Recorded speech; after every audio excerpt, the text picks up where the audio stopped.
Welcome to the Gay Men Going Deeper podcast, a podcast series by the Gay Men's Brotherhood, where we talk about personal development, mental health, and sexuality.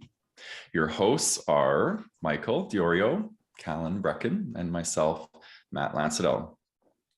Collectively, we have over 40 years of experience in the personal development world, and if this is your first time listening to us, we want to welcome you.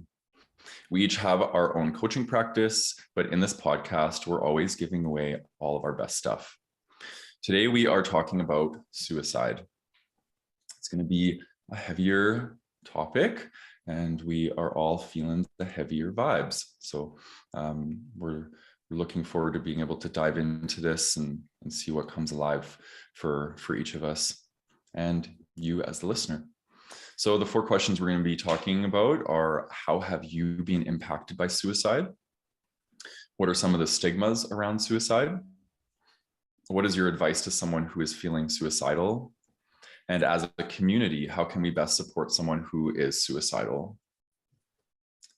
So we will continue these discussions on the last Thursday of every month in the Gay Men's Brotherhood Zoom Hangout, where you will have a chance to share your own experiences on this topic. And that will be May 26th. We'll be talking about suicide in the Gay Men's Brotherhood. So this podcast and YouTube channel is listener and viewer supported. If you are really enjoying what we are creating, you can support us by heading over to our Patreon page in the show notes and contribute to help support the show, or subscribe to the early access option on Apple Podcast and gain early access to episodes. It helps us to continue making content for you and supporting our community, and we do thank you in advance.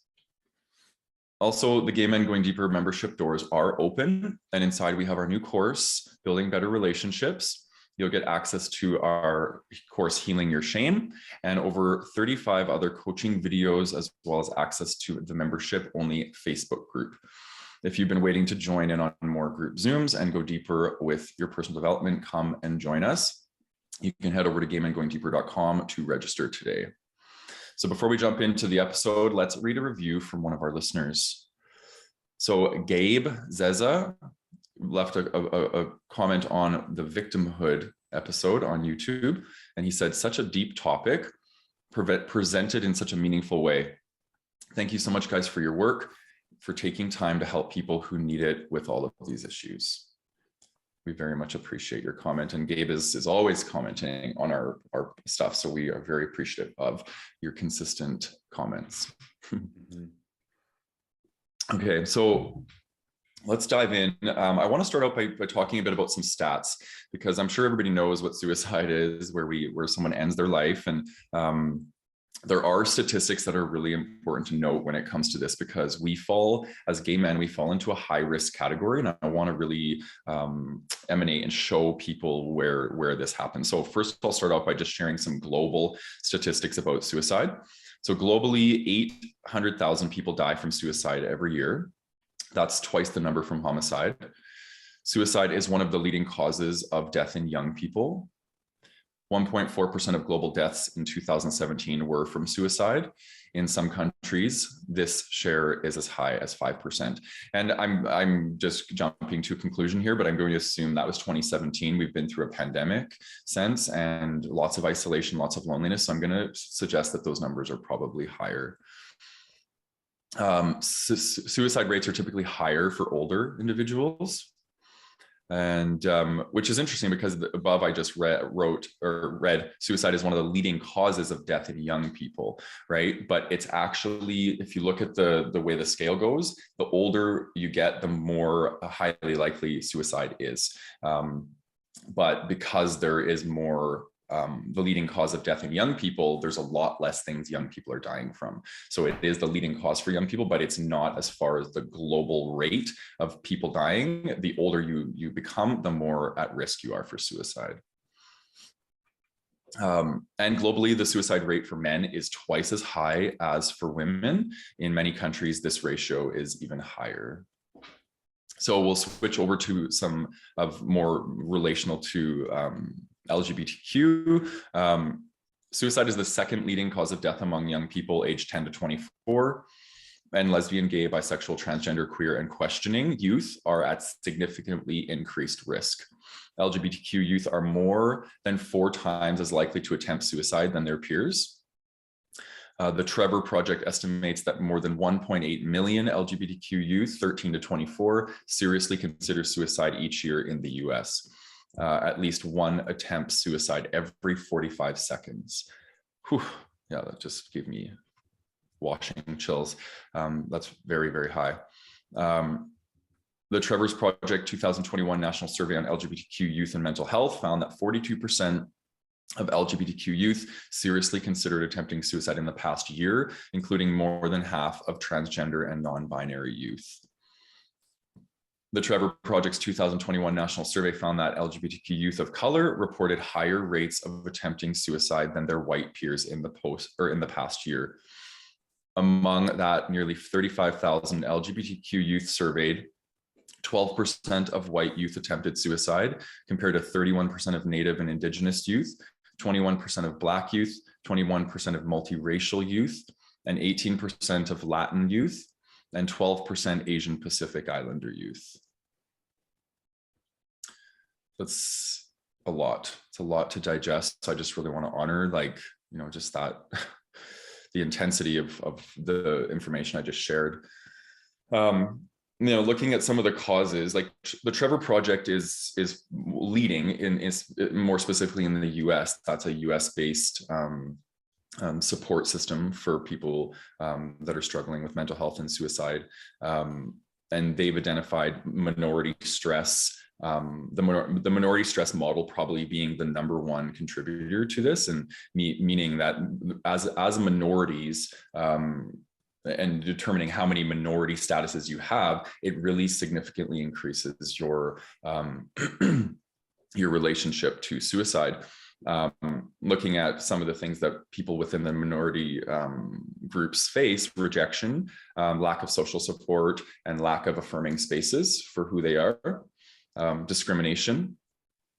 Conversion therapy was strongly linked to suicide as well, being in a therapeutic setting where people are trying to change you for who you are. That can create a lot of inner conflict and lead to a lot of mental health issues, which is the next one, mental health issues. And then shame, loneliness, and depression are 3 very common things that people experience when they're experiencing suicidal ideation. So when I was doing some of the research for this podcast, it was, I came up against there was an article that I read on the Center for Suicide Prevention, which is actually here in Calgary, and they do a lot of really great work in this space. And the article was about language. So using specific language when we're talking about suicide, and how certain language can contribute to the stigma.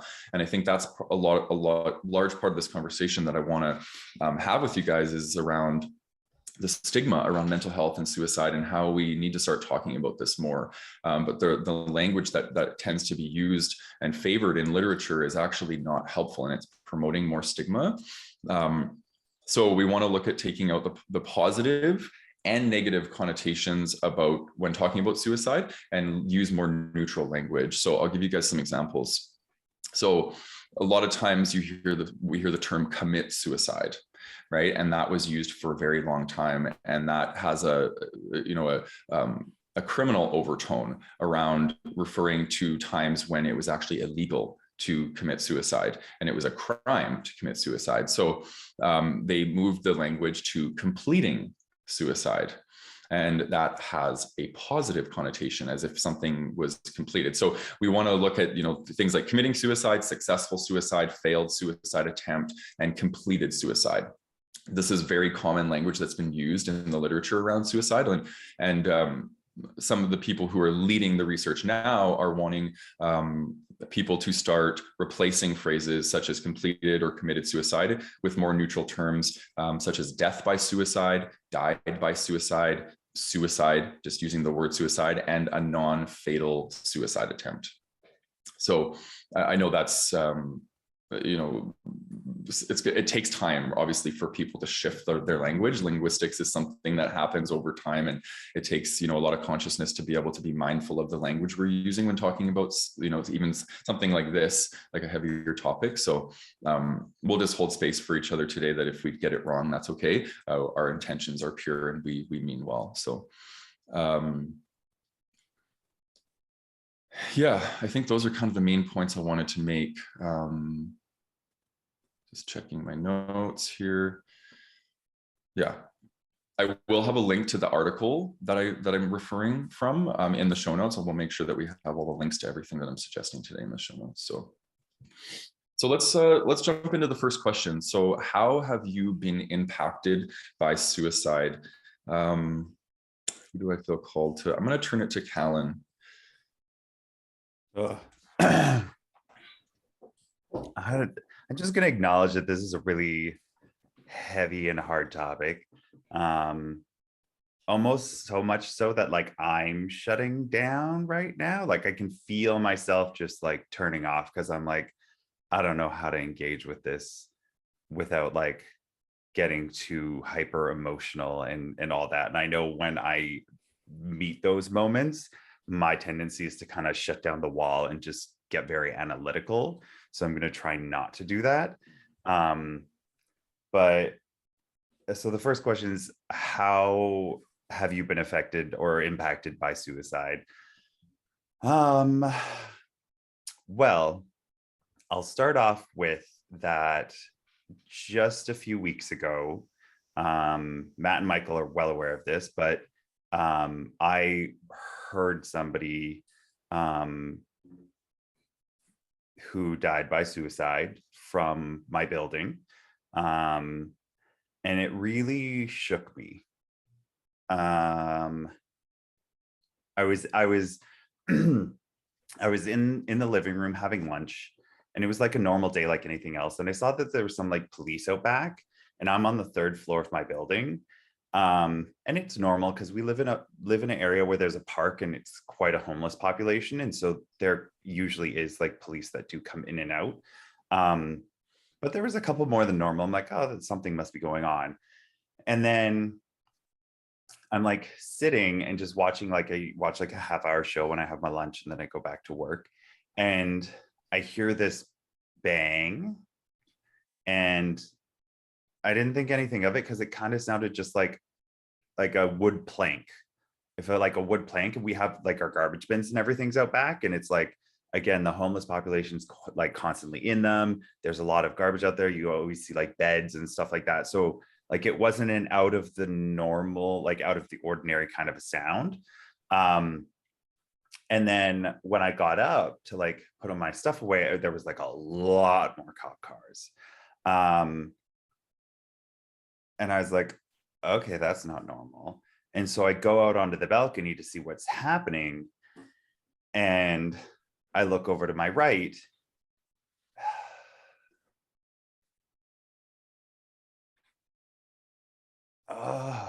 This is really, man, I think this affected me way more than I thought it did.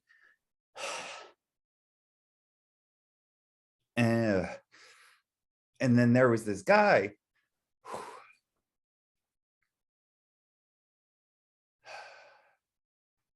And it just like, I guess I went into shock. And then I like, did I call them? No, I can't even remember what I did, but like, I let my roommate know. I was like, don't go look, like, don't go find out what's going on out there. Like, there was a death by suicide outside. That's what that sound was. And so just don't go there. And then he was there like all day, like all day long. Like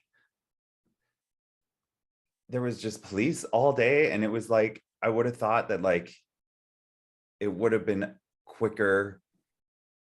Like, and then I'm not even making any sense anymore. And it just brought to the forefront of like my mind of like the reality of it, of like this person who was like literally just there, and like I could have seen him going up the elevator, I could have spoken to him and he was just there, and then like now he's not. And it just, I think it scares me because there's been times in my life where I thought about it, and it's not because I don't enjoy life, but because I've dealt with a lot of medical things that have been really difficult for me, and a lot of situational things that it's just like, it would just be easier. Like, it's just like, if this is going to be the constant struggle of life, and like, that's where I see those statistics and I understand them, because I'm like, yeah, nobody wants to do this. Like, nobody wants to struggle through this. And so, but then when that happened, I was just like, oh, I could never do that. And it kind of just slapped me in the face with the reality of it. And I'm still unpacking a lot of it. So I've not quite had time to really unpack it with my therapist yet. And I've also never like talked to anybody about this yet. So I think it's a lot more prevalent in my life than I've ever admitted. And I think that that's where I'm going to stop for now, because my brain is kind of shut down a little bit right now. That's a very vulnerable moment, and I want to acknowledge you for sharing that. For something especially that's been very recent. And yes, I remember when you told us about that, Calan, but you shared so much more here today with not just us, but with the entire audience. So I want to acknowledge you, Matt, as well, for leading us through that intro.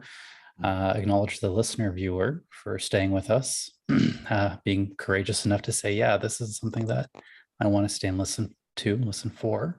I can only imagine there's a lot of other things you can give your attention to, and by joining us on this podcast, I want to acknowledge you as well. Okay, so the question, how have you been impacted by suicide? I had a hard time with this because I personally don't know of anyone very close to me who has taken their life, again, that I know of, right?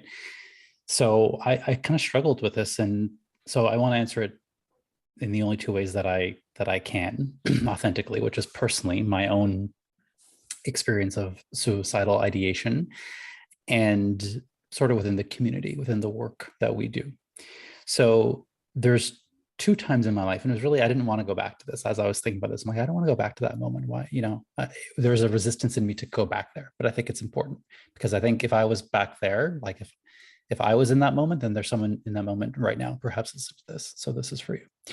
There's two times in my life that I can really think that it was, I call it an option. I didn't actually attempt or anything, but it was something that was day by day a consideration for me. The first time was when I was a kid, let's say, going through puberty, as this whole gay monster within me was coming alive, and I wanted nothing more than to shut it down, to make it go away, to stop thinking about it, praying to God to make me someone else, some way else, and I felt a lack of control. So that comes back later. I kind of had this feeling of, and I'm sure a lot of people who are dealing with coming out can resonate with this, where he had this giant secret that you have to live with. And I remember thinking, if this is the way it's going to be, I'd rather not live at all. And again, I was maybe 12, 13, 14, I don't know, around that age. So I didn't have resources. I didn't have language, very important point about language. And my options, I felt like my options were to, like this 13-year-old kid, live a lie and be miserable, or tell the truth and be miserable. So my options were misery and misery. So why else would that not seem like an option? Eventually, I managed to make it through. I came out, and luckily I had supportive people, friends and family for the most part there. So the second time I felt this way was not when I was a kid, but when I was an adult. Let's say it was around late 20s. And again, it was that feeling of having no way out. And it was the same thing, not the same circumstance, not because I was gay or coming out, but I just had that same feeling of, if this is the way it's going to be, I don't want to be here. That was it. Like, there's no way out. I can't get over this. I can't get around this. So I just don't want to be here. And it felt like I was trapped. Both instances for me were created out of a feeling of being trapped and having no way out. Now, again, I never came close to actually doing anything. In the second instance, I ended up going to therapy, and that was sort of my way out. That was the one thing, that's the one little step I took that led to the next and led to the next and led to the next. And it's been a long journey since then. So that's how it's affected me personally in terms of suicidal ideation. The second thing is within the community. Matt, at the beginning, told us a lot of fascinating yet tragic stats about how suicide impacts LGBTQIA plus community. I think I found similar stats, Matt, that lesbian, gay, and bi, this isn't even including trans, youth are 5 times more likely to consider suicide and 7 times more likely to attempt it. And this comes from, I think, the Suicide Prevention Resource Center. So that's the stat that I got. So it's a very real part of this culture. I am a proud gay man, and I don't want to ignore the fact that this is part of our culture. As much as we might not want it to be, it is. So part of what we do here in the podcast, in the Gay Men's Brotherhood, part of what I do in my own coaching is helping to reduce these stigmas, helping to have conversations like the one we're having right now today, candid conversations, and creating opportunities for community. So it does impact me in the way that, you know, just like having a family member who maybe you don't love but is there, you're going to have to deal with them as part of your family. This is part of what it means to be gay, I think.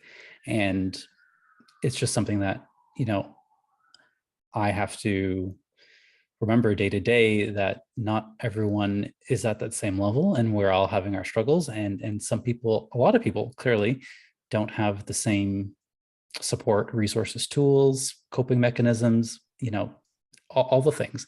And I think that we need to show up, and that's a bit of a call to action for me personally. Again, speaking to what we do here. So yeah, I feel complete with that one. Yeah, thank you guys.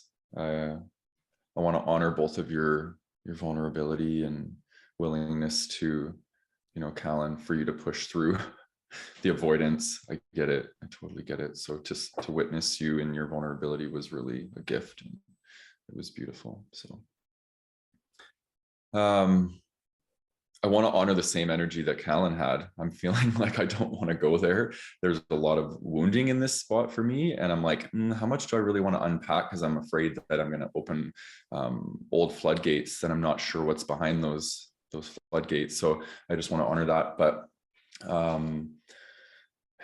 so I've been impacted by the suicide in a very, very deep way, both personally and professionally. So I'll start with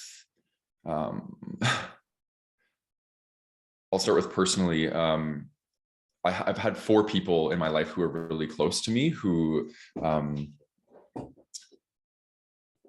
did die by suicide. And they were all very out of nowhere. I did not see it coming at all. There was no signs. There was no cry for help. There was nothing. And it was very hard for me to digest. Most of them happened when I was younger, like in my teens.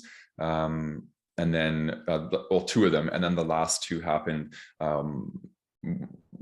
when I was in my late 20s. And then one just happened, a really close friend of mine ended her life. That was just a year and a half ago. And they all kind of hit me in really different ways. I think some of them I was really closed off, and then I went through the grieving process a lot later when my heart started to kind of feel the realness of what had happened. And then the most recent one was very hard for me because I was very open-hearted, and I just felt it quite deeply. Professionally, I worked as an addictions counselor for 10 years, right? And it's very, very common for people to be in the pit of their addiction and to end their life. So I saw a lot of things professionally. I experienced that a lot. I've taken 5 different trainings. It's called Assist, and it's basically where you learn skills on how to intervene if people are suicidal and how to support them. So, and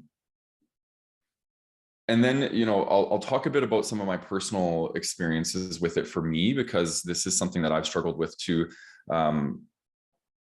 I would say when I was about 18, maybe, I had a crack addiction, and at the very peak of when it was at its worst, I was stealing from my family. I was using weekly, and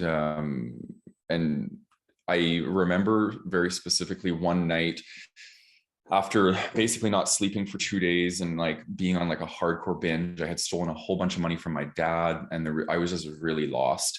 This was right before I came out. I was repressing my sexuality in such a big way, and hiding from who I was. And it was just filling me up with so much depression. And I remember, after this binge, just kind of laying in my bed and just feeling like I didn't want to live anymore. And I was really alone.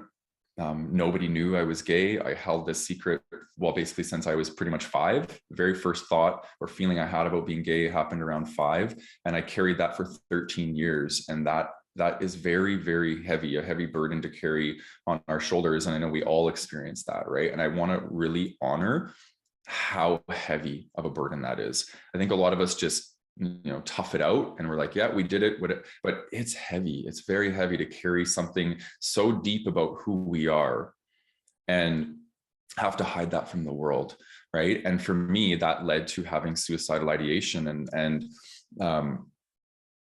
I've always been connected to some sort of like power or some sort of source energy greater than myself. So I've never actually had a plan. I've never put a plan in place to end my life, because I just knew that my purpose and the meaning of my life, it was so much greater. I knew I'm on this planet to do something to help people through this.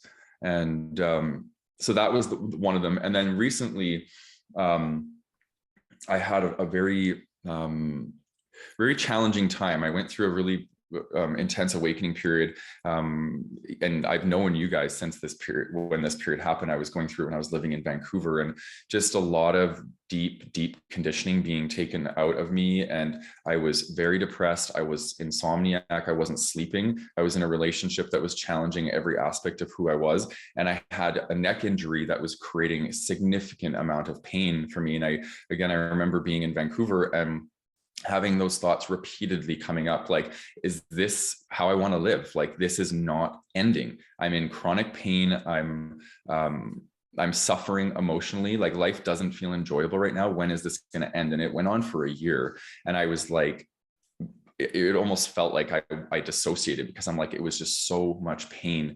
And I remember one day I was, when the neck injury really exacerbated, and it got so bad to the point where I was in bed for like 5 days straight. I could barely even eat. And I remember that thought coming up, like, should I do it? Do you know what I mean? And luckily I didn't act on it, because, now look at where my life is at, and look at, like, there's a lot of beautiful things coming for me. I can feel it. And I'm also in a lot of beautiful things right now, while still being able to honor the fact that human suffering is is inevitable. And even in times when I have so much joy in my life, there's still elements of suffering if I want to focus on those things, right? So I just really want to emphasize that the dualism of the human experience will always give us both. And that's why it's important to talk and connect with people and share about the madness of the mind that we're all experiencing. So yeah, I'll leave it there. I feel complete in that share. So thank you for sharing that, because yeah, I think I see a lot of my struggle in that specific story that you just shared, of like the being in pain constantly, and like all these, like, because that's where I've been for the past 7 years. I've been trying to fix it for the past 3 years, but for the past like 6-7 years, that's where my life has been. It's just constant pain all the time, and it's like disassociation so much, because it's just like, is this my forever now? So yeah, I got very emotional when you were sharing that, because it's like, I see 100% of what you're going through. Yeah, thanks for that empathy, Calan. I want to just also mention too that it's like I feel like I'm still integrating a lot of the work that I did there, but for me, looking back in retrospect, I think it was the universe's way of submitting me into surrender, because I've been so controlling and I've been so premeditated my whole life out of trauma and fear and shame. And this deep surrender process that the universe basically submitted me into, I did not choose it, okay, which is what caused me even more suffering, was that it was how to let go. And it's so painful. I just want to honor that for anybody that's moving through a spiritual process. The letting go is the hardest part. The ego hates it. The ego amps up and it creates conflict. And then you have this inner tug of war between your soul and your ego. And it's very, very challenging and it's hard to navigate. And for me, I needed significant amounts of chronic pain in order to submit, and along with all the other challenges that came up. So I want to honor that too. I'm not sure if that's your story, Calan, but I know obviously we're very similar creatures, so you might resonate with some of that. But all right, I feel like the hardest part is over. Started things off strong here this week. All right. So what are some of the stigmas around suicide? And for this question, let's start with Michael. Well, I think we covered a few of them already, right? Like, even in the beginning, all three of us didn't want to have this conversation. We felt uncomfortable. I think that is very common. So I think one of the stigmas is we avoid it. It makes us feel potentially shame, discomfort, going places we don't want to go. Like we all said that. And so, yeah, I think that's one of the issues. And we know that stigmas exist in the realm of the unspoken, which is exactly where shame likes to lurk. And they go hand in hand. So I think this is a great question. And there's a lot of stigmas that we can speak about. I think the first thing I thought of is just a general avoidance, right? Like, it makes us uncomfortable. And I think a lot of people don't have the language, don't have the skills, don't want to say anything wrong. It's just an awkward topic that we don't want to talk about. So that is, I think, one of the big ones. When it comes specifically to suicide, I think one of the stigmas is that it's not as common as we think it is. And again, that's why I love those stats. It is common. And it does not just affect people who are, who you can see it, or they're maybe visibly depressed or something. The truth is we have no idea, and it can affect anybody, regardless of what their life looks like on the outside, regardless of their personality, regardless of what you might think. Great example is Robin Williams. I think it was 2014 when he passed away, and I think it shook the world. It's like, wow, okay, if this man who we all have come to love is, passionate and quirky and funny and has a, happy attitude, if he can do it, then really it's possible for anyone. I think another one that comes to mind is, and this is very unhelpful, is that it's like a attention-seeking kind of behavior, or a need for attention versus perhaps an actual call for help. Like, help me versus, oh, look at me, right? It's different. So I think that there's a lot of unhelpful stigma around that. I think people do need help. And sometimes if that's the only way that they see fit to do it, then that's what it is. Like, then don't look at it as a call for attention, look at it as a call for help and support. So I think those are the ones that come to mind. Also for people who have survived suicide loss, I think, that in that context, there's probably I've seen cases where there's a lot of self-blame. And I'm thinking of one person in particular in my life where there has been a lot of that self-blame, like as the survivor. What could I have done? How did I contribute to this?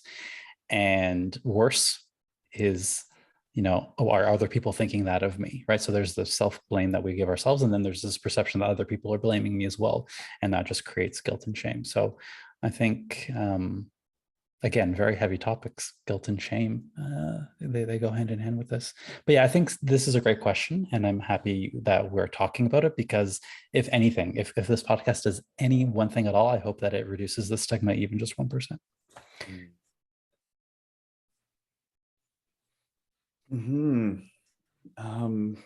What to say? Yeah, I don't even know where to start with. My brain is all over the place today. So, stigma. It's really hard because as somebody who's been on the other side of it, if I had done anything, no, but it would be one of those shocking ones. Like, I could say that confident in my life, like nobody would see that coming. And it would have been because of my not speaking my truth about it, my not having conversations, my not being brave enough, because this shit is scary as fuck. And that scares me the most, is that it's like, I couldn't talk about it. And then the stigmas of people being like, well, the attention seeking, it's like, it's the opposite. That's why we don't talk about it. Because if we wanted the attention, the mentality about it just pisses me off. And you don't know what somebody else is going through in their life. Like, you don't know the silent pain people are struggling through. And the way the world is set up, the systems that we have in place, it doesn't surprise me that it affects people of color more often, because the generational racism and stereotyping and stigmas that we have there, of course, they're going to have higher rates, because there's just shit tons of buckets there. And so there's so much around here that just pisses me off. But if people could just,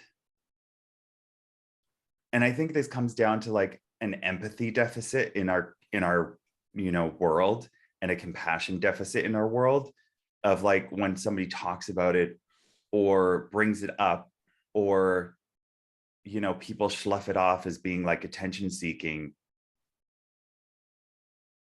like, we need to be more empathetic. We need to be able to see other people's stories. And even though we're not living them, even though we're not walking them, we need to believe them. It's like, when people say something, you need to believe them. And I feel like we've just become so cynical because of the way the media is and the way that the world's evolved and grown. Like, people are just so fucking cynical now that nobody believes a fucking thing anymore. And I think we really need to do the work to bring that back into focus, where it's just like, no, when people say things, you need to believe them. And, innocent until proven guilty. And my brain's going in so many different ways right now, just because there's so many things so many wires shooting off, because I don't think, because there's, discombobulated today. Sorry, everybody. I'm usually got it together a little bit more, but today, obviously, this is hitting a lot of chords for me. But just the stigma around, I used to have, and I used to have it. Like, I used to have the stigma of like, oh, they just weren't strong enough, or, oh, that's so selfish of that person. And now, having gone through the pandemic and the things that I've experienced through the pandemic, I'm on the other side of that, being like, if I had only known, I would have just treated things or people so differently. And I have such a more empathetic and compassionate thought process on it now. And I think that it's really important that you do your own individual work to try and get there. That even if you don't understand it, to try and just be empathetic about it, not sympathetic, not, oh, poor you, oh, that sucks to be you, but like, okay, I'm here, I'm listening. What do I need to know? And so other stigmas is, be willing to learn. Don't be so closed off, I don't even know if that answered that, but I need somebody else to talk now. I actually appreciate this side of you, Calan. Yeah, because I'm always so like, oh, I'm good to go, and like I'm so a mess right now. Like, yeah, it's a beautiful mess. Yeah, it's authentic. Beautiful mess. Yeah, it's raw, it's real, it's genuine, it's all the things. So yeah. I know the audience will eat it up. Yeah, like a lot of mine are similar to what you guys shared. I think, I'm thinking back on all the deaths I experienced to suicide and how their families and friends reacted. And it was all about sweeping it under the rug. Don't tell anybody that this is what happened. Don't put it in the obituary. We don't want that stain to be on our family, right? That sort of energy is what we send messages to people, and then that's how it's being reinforced. And I think there's this element of, like I'm trying to think, like, why would somebody want to be like that? Why would somebody want to hide this? And I think there, I wrote down a few things, and I think the first one is that a lot of people see it as selfish. Like, how could you do that? How could you leave your kids? How could you leave your family and to deal with all of this grief, right? That's one of the things that I think is loaded with stigma. There is the criminality. If you look at our past in history, it was illegal to end your life. So I think that there is an element of like that this is criminal. It's like you shouldn't be doing this, and or moral, right? You look at religion and it being a sin and these sorts of things that people apply the wrongness to it, and again, it reinforces more shame. I think people seeing it as the easy way out, right? Like you said, Calan. I think, for somebody who is struggling with suicidal ideation, there's this element of like, something's wrong with me. Why do I keep suffering? Why is this happening to me? And I think, if you look at the mantra of shame, that is what shame says. There's something wrong with me, right? So I really think the correlation between shame and suicide is so strong, and looking at how we can start to reframe that stigma, that there's nothing wrong with you for having depression, for having loneliness, for having these things that incite people to want to die by suicide. I think so bringing voice to that, I think, is really important, that people who are struggling, there's nothing wrong with you, you're sick, right? And there's a mental instability or mental illness that is underpinning it. And I think we look at physical health, the way we treat physical health is we take it and we isolate it, right? And we treat the symptoms. That's how our medical model works, at least in the Western world. But yet we try and treat mental health the same way, but you can't do that, right? You have to treat mental health holistically. You have to look at the community. You have to look at the resiliency factors. You have to look at so many things, right? And I think that we've taken something that requires, like you said, Calan, empathy and compassion and these things, and we've taken the medical model and we've slapped it onto it. And that doesn't work. There's no empathy, there's no connection, there's none of that, right? And I think that's part of the stigma, is no one's willing to talk about it, and no one's willing to look at suicide as a symptom of a much deeper problem, which is disconnection, right? You look at our culture and we are riddled with disconnection. Disconnection is everywhere. And it's getting worse, in my opinion, with technology and all these things. It's like we're all just so connected to self. And, you look at the millennial generation and it's like self-obsession, and entitlement and some of these things. And I think these are playing into the problem, in my opinion. So yeah, I'll stop there because I think I'm bleeding into the next question. So so the next question is, what is your advice to someone who is feeling suicidal? And let's go to Calan. Well, therapy. Yeah. And I know that a lot of people can't afford it because it is expensive. I'm going to recognize that it's an expensive thing, especially if you're not covered. But there are programs like the Trevor Project and other organizations out there that you can find, that you can tune into, that you can watch like a YouTube video about, listen to a podcast about. It doesn't have to be a sit and talk to somebody at first. It can be, I'm going to just let myself acknowledge this. It doesn't have to be the big, talking and kind of doing all that. It can be just like acknowledging it innerly first, and then listening to something or watching something, and then like going that way. And then there's lots of community programs where, it's supplemented. You don't have to pay for it. So there are options out there. It's nowhere near what it should be. Even in a Canadian medical system like ours, it's still not perfect. It's never going to be perfect. But I think that, governments took a lot of money away from mental health and that kind of a thing. And now the world's kind of coming around to it being like, oh shit, we took all that money away. And now we can see the negative effects of it big time.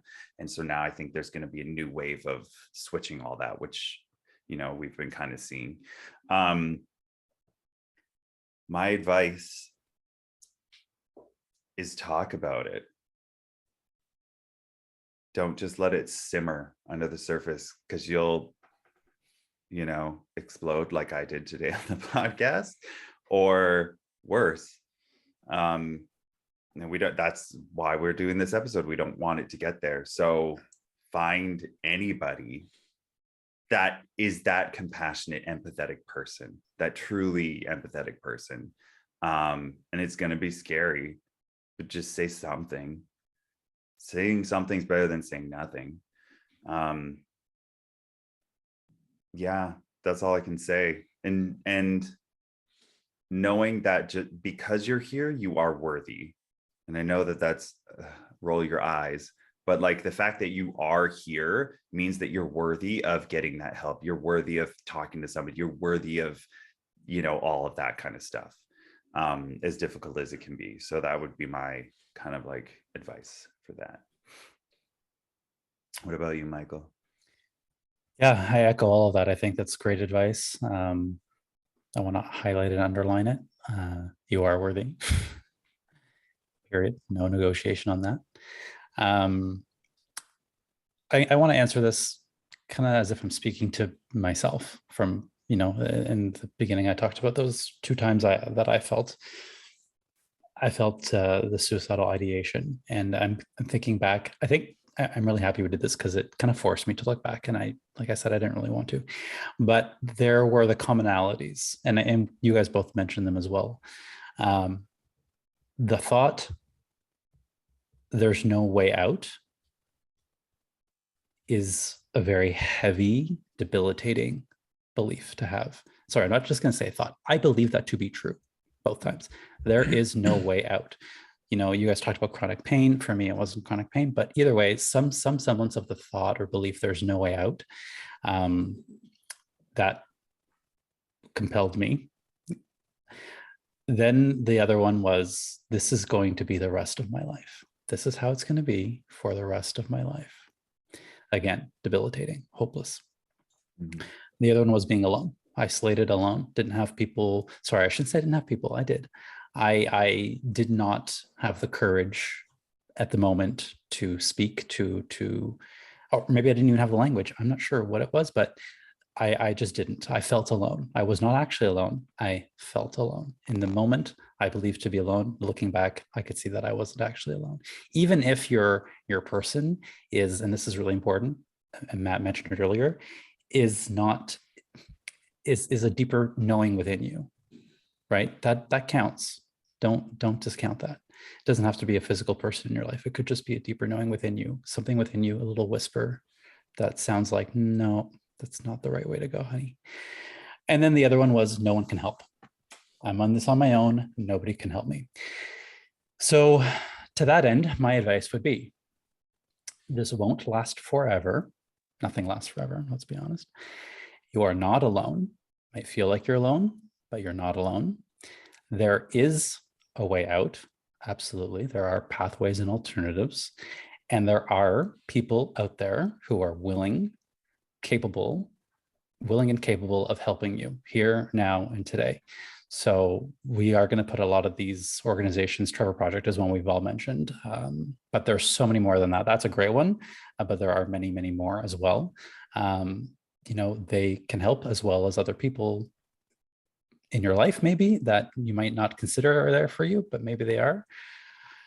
So at the end of the day, I guess it's just, it's hope is what I'm talking about here. I'm not talking about the warm, fuzzy kind of hope that we all know and love. No, that sounds nice, hopefulness. It's more about this real sense that there is a way out and you can't find it. That's the kind of hope I'm talking about. It's the ugly hope. But even if it's just a sliver or a glimmer of it, that's the advice I'd have. Find the truth of what I just said there for you.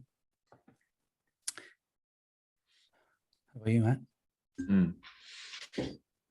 Yeah, those are good suggestions, guys. So this whole notion around attention seeking, it really stood out to me in this one. And I think about people, like, let's say, for example, people reaching out to us, right? We're trained in this stuff. We understand this. We understand emotional dialogue and we're comfortable with it, right?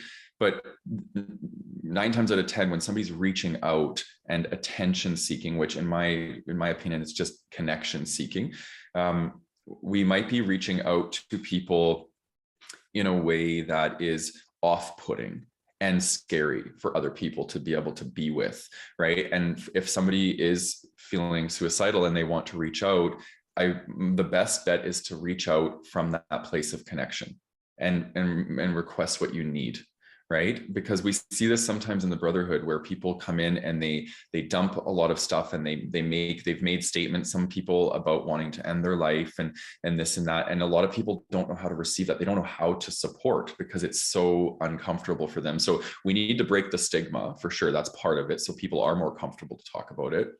But I do think there's this element of the person who's struggling, they need to request what it is that they need. So maybe they need connection, maybe they need somebody to listen to them, whatever that might be. So if you have your faculties with you and you're able to request that, definitely request that. The other thing is this vicious cycle of isolation. And I know this all too well because the lone wolf in me, it didn't reach out and it just stayed suffering. And my core belief was that no one will understand me and that my issues are too complex, right? Because in my upbringing, that's what I experienced. I had complex issues and I tried to bring them to my mom and dad and I didn't feel supported.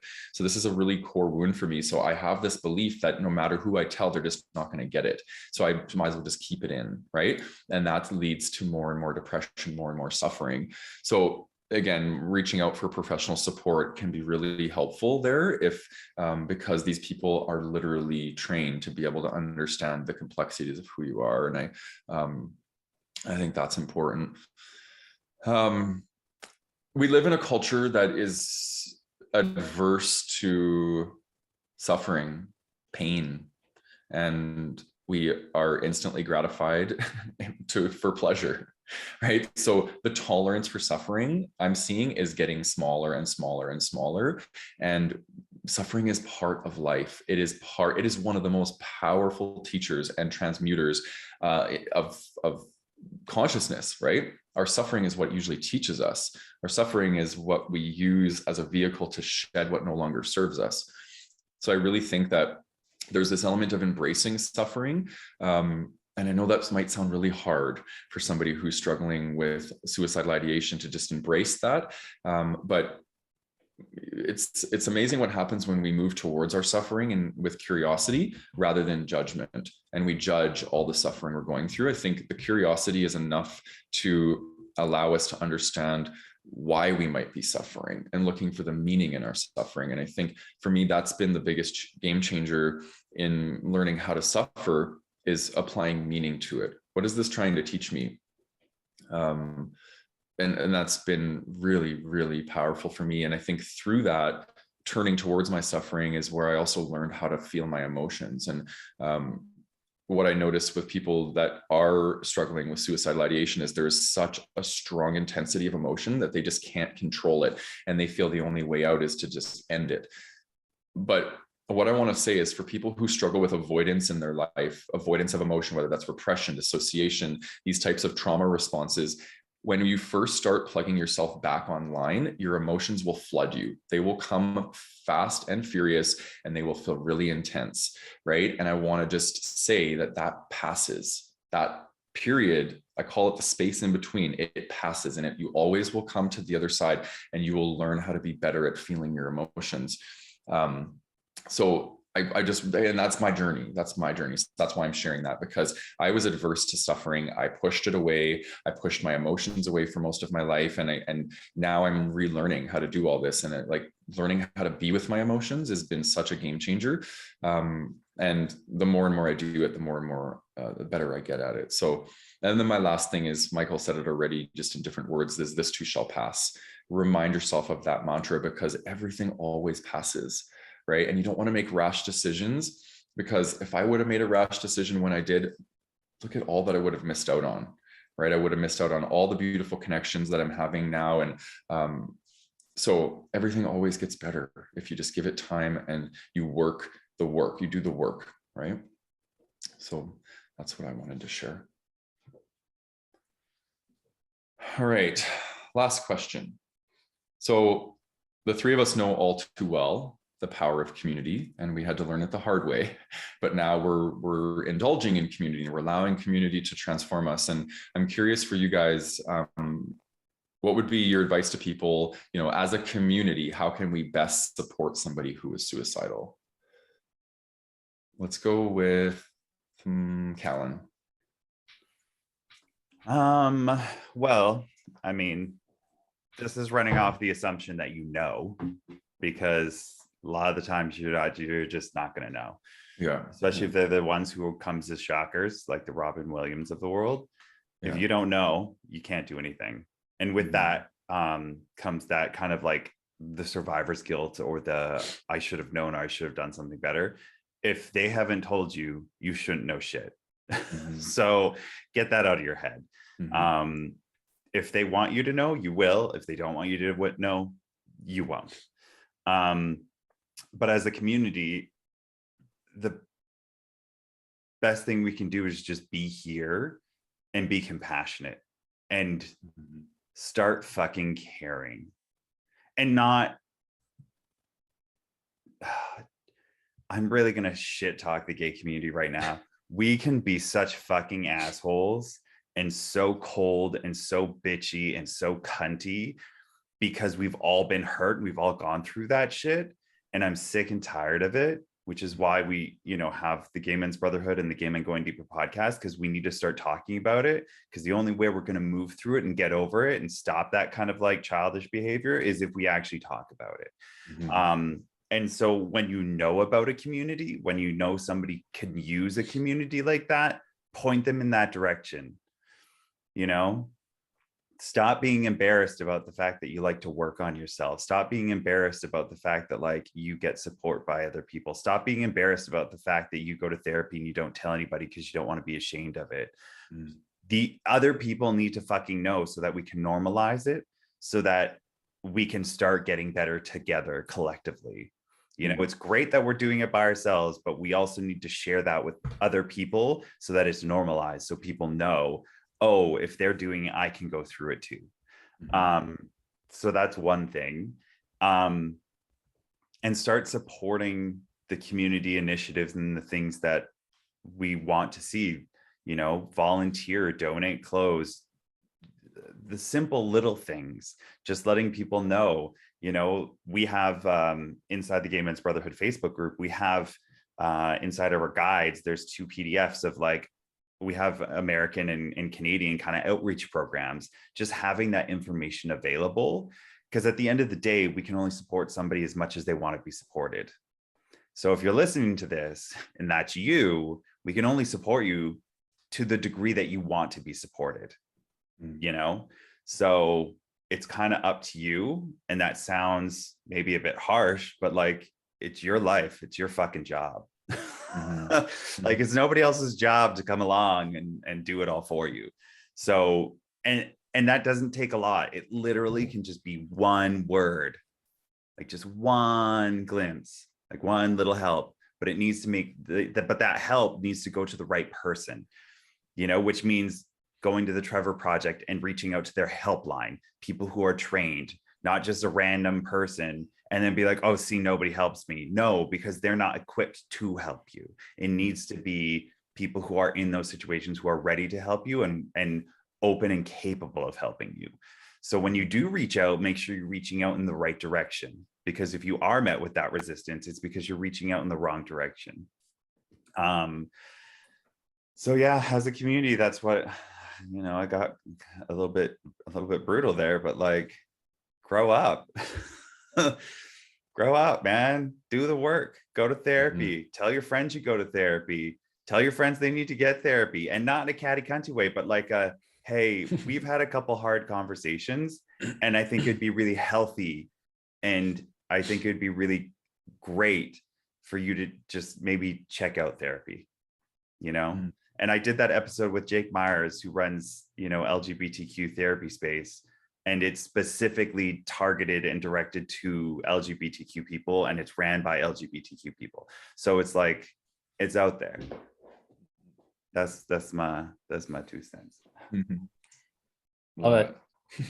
And I want to echo it and underline it again, because everything he said, yes, check. What's the question? The question is, as a community, how can we best support someone who is suicidal? Okay. Yeah, everything Calan said. I think education is really important. That's something that we could all do ourselves. If we think about it, misunderstanding leads to ignorance. Ignorance turns into fear. And then from fear creates a whole, that's where the stigma, the shame, and all of our unhelpful actions come from. So even today, right? Like I said, I don't know a lot about this topic. So what did I do? I'm like, okay, let's take some time to Google what's going on here. I learned a lot in just like about an hour that I did that. So, you know, educate yourself on this topic, on mental health in general. You know, realize that something that I've only become aware of in the last 5-10 years is the degree to which barriers exist for marginalized people. That was such a game changer for me. And just knowing that exists, like, yes, you could do something about it, but just even understanding that barriers exist for a lot of people out there can help you. Educating yourself around, you know, warning signs. I read a great article on the Trevor Project about potential warning signs. Sometimes you can't see it. Sometimes people do kind of want to give you a hint, and they will. So educate yourself on that. Another thing is educating yourself around mental health, mental wellness in general. If you're listening to this podcast, that's a great start. Normalizing these conversations, the conversation we're having today. Like Matt, Calan, and I all admitted that this was going to be hard for us. So if it's hard for us, and you know, we deal with pretty tough topics on a day-to-day basis, it's going to be hard for a lot of you guys. That's okay. Let it be hard. The more you get accustomed to it, the easier it will be. I don't know about the easier, but it'll be easier for you to go into those spaces. And then the other thing is not with education, but in terms of being part of a community. So again, I'm thinking of the community we have within the Gay Men's Brotherhood on Facebook is more of that. If you don't like our community, fine, go into another one, build your own, find one that works for you. We're not necessarily saying it has to be this one. But, you know, the great thing about this information age we live in is that it is easier to find resources and find information. Use that to your advantage, right? Like I said, I just Googled today and I couldn't believe the amount of resources that were there. So, you know, we need more of those spaces. And that's not to say that they're saturated. They're certainly not. We need more of it. And this can help us remove stigmas, having these conversations, even if they're messy and ugly and awkward and weird, and you say the wrong thing. Because they were, and yes. they are. Yes, yes. This is probably not our most eloquent podcast out there, but you know what? I think it's very, very helpful and meaningful.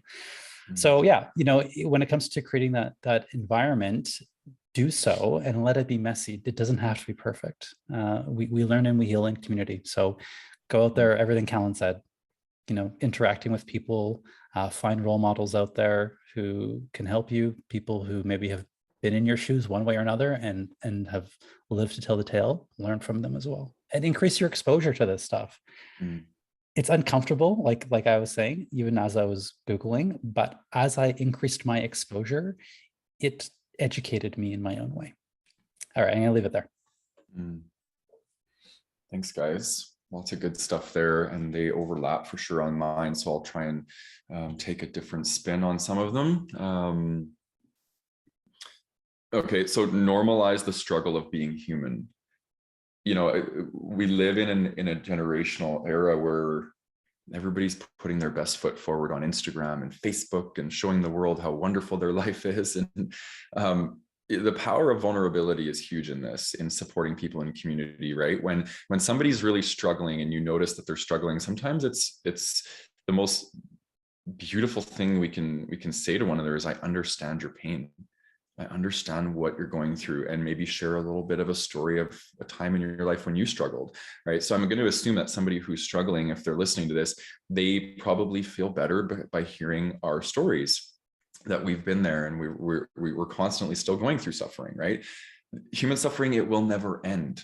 It will never end, right? So the more we normalize it and we share it with each other, that power of that vulnerability can be the difference maker, in my opinion. The other aspect is educating yourself. Like Michael said, like I've done 5 different workshops. I had to do them obviously for work, but I learned so much from these workshops. And for people that want to know, it's called ASSIST, and it's Applied Suicide Intervention Skills Training through the Center for Suicide Prevention. And basically what they do is they go through how to support somebody who is struggling. And there's a lot of stuff there. It's a 2-day workshop, but I'll just give you a couple of the things that I got out of that workshop. So the first thing you want to do whenever somebody brings this forward is you want to assess the severity of their claim, if they're saying that they're suicidal. So you want to ask them if they have a plan.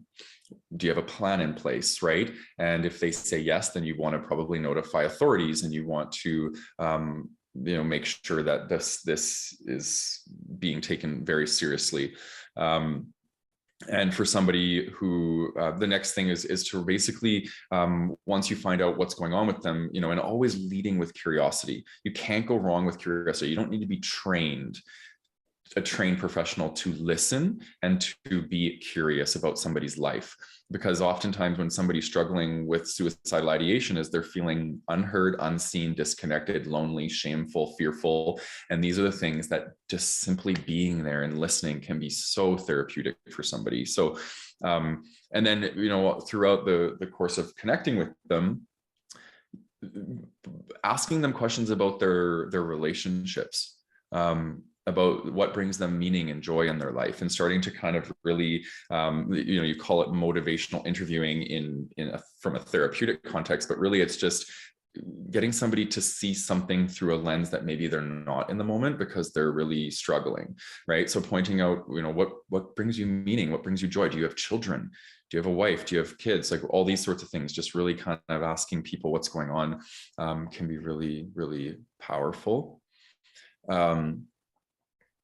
I make a habit of regularly checking in with my friends and people that I care about, because, I just think that this world's intense, and I'm a deep feeler, and I know what it's like to suffer and struggle. So it's like when somebody just reaches out and says, hey, I haven't heard from you for a while. Like is everything good? How are you doing? It just feels good when somebody checks in with you, right? So, to Calan's point, I think we all need to be checking in more with empathy and compassion and an ear, right? And maybe take the hat off of being so involved, and let's move towards community, and let's move towards prioritizing sometimes other people over ourselves. And there's a time and a place for that, obviously. So yeah, and if something feels off, it usually is off, right? We all have intuition. So if something feels off, don't be afraid to inquire and ask somebody, how are you doing? I noticed that you felt off today in today's meeting. Is everything okay? Like, just take a little bit of time to check in with each other. It's very powerful. It can go a long way. All right. Yeah. Heaviness. I'm still feeling the heaviness. But I'm curious, is there anything that you guys want to say before we start to land this plane here? Share this episode specifically if it makes you uncomfortable. If Totally. this episode made you uncomfortable to listen to, share it on your Facebook, share it on Twitter, share it on your Instagram, share it with all your friends, because if it makes you uncomfortable, it makes other people uncomfortable. And that's where the work needs to be done. So don't hide it in the shadows, bring it forward. Yeah. I love that, Calan. Amen. You feel complete, Michael? Yes. Okay. All right. So if you are feeling suicidal, or somebody who is, these are the 3 resources that I pulled. There's a zillion resources though, but we will make sure we have these attached in the show notes. But the trevorproject.org is one, and that's for the American audience, will encompass that. You can, if you're in Canada or elsewhere in the world, you can text from anywhere and there'll be still resources there. And for our Canadian audience, Crisis Services Canada.ca and suicideprevention.ca are the 2 resources that I found a ton of really great information on. So those are there for you. They'll be in the show notes, like I said. And again, we want to first of all, I want to thank you 2 for sharing and moving through the heaviness with me, because, part of me was dreading this morning, but now I feel like something shifted for me. There was obviously a block around this stuff to want to talk about it. And I feel really proud of all 3 of us for choosing discomfort and moving towards it. We expanded our edge, and it feels good. So, and I want to thank the listener viewer for coming with us on this journey and moving through the emotions that this might have brought up for you. And if there's stuff there for you to kind of sit with, I encourage you to sit with it, or reach out to somebody that can sit with you in that discomfort as well. So yeah, we would love for you to join us in our private Facebook group, Gay Men's Brotherhood, where we are building community that is supportive of the exact things that we're talking about. And if you're watching on YouTube, please subscribe and hit the bell icon. We do release these episodes every week, every Thursday, and leave us comments, because we love when you guys leave us comments, and you can see that we also use them in our review testimonials. And if you're listening on your favorite platform for podcasts, again, you can leave us a rating if it allows you to do so, and subscribe to our channel. So much love to you all, and take care. Bye.